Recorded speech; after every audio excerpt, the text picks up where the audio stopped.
Hey everyone, so it's that time of year again. It's almost the end of the year, so you know what that means. The video roundup of my 12-12 challenge.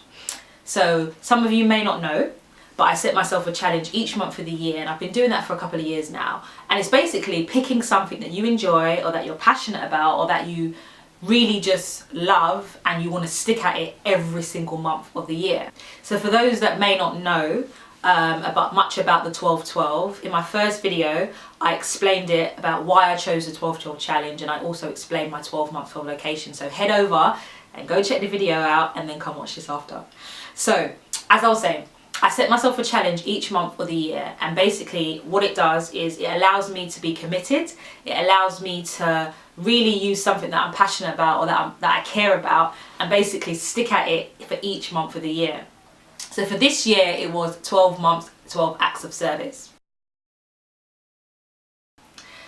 So I chose acts of service because my previous 12-12 challenge was locations, and it was all fun, it was all good, but I wanted to really give back this year. I wanted to shed light and really home in on some of the organisations and charities that are doing amazing things, not only in the UK but worldwide, amazing things. And I wanted to really shed light and just give back. I wanted to serve people, and I really wanted to serve the charities.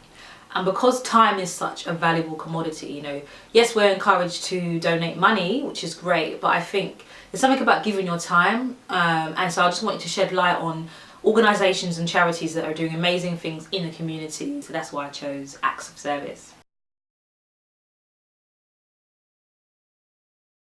So I supported some fantastic charities, but what stood out for me the most was the first one being in May, when I spent time at a dementia cafe for Alzheimer's charity, about 4 or 5 hours in the afternoon to people that are suffering with dementia.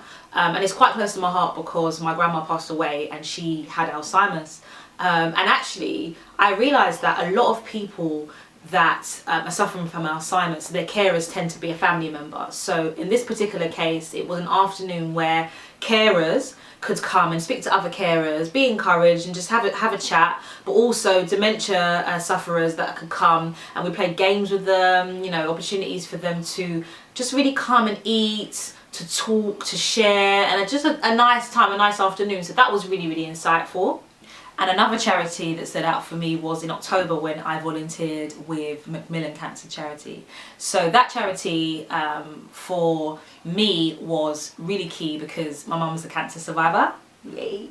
But also the volunteering experience was to be a SharePoint leader, and I was like, what is that? And so the Royal Parks half marathon runs every year, and so Macmillan go around and they basically have a point, and there's various different people running for different charities, but Macmillan had a point where they basically cheering people on. So everybody that was running for Macmillan, so whether it be people that were running to raise money, it was an afternoon where we were cheering these people on. So each point they came towards the finishing line, we were literally cheering them on, like, yeah, you can do it, go, go, go. And I was out of my comfort zone because I literally was there to cheer people on, and you don't realise actually that encouragement goes a long way, and for me I was really out of my comfort zone because I was like, I've never done this before. So that actually really stood out, and I met some amazing people that they volunteer, and they do that quite a lot. They do it at various different marathons as well, so that was really insightful.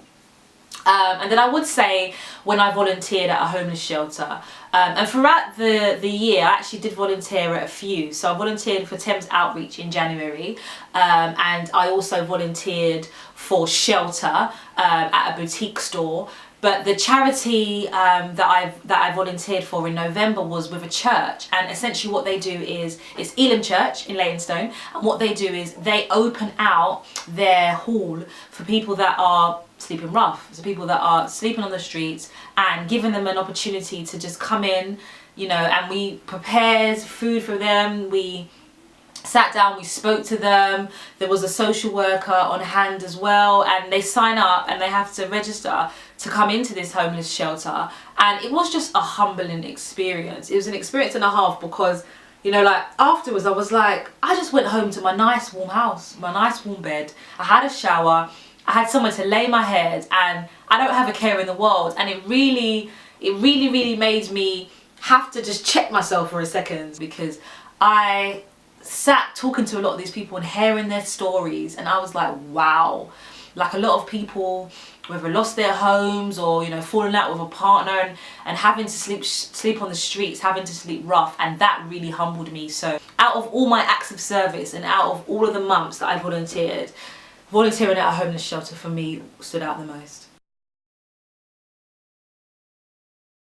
I took a trip to Ghana in April, and I volunteered at a children's academy, and also it's an orphanage as well.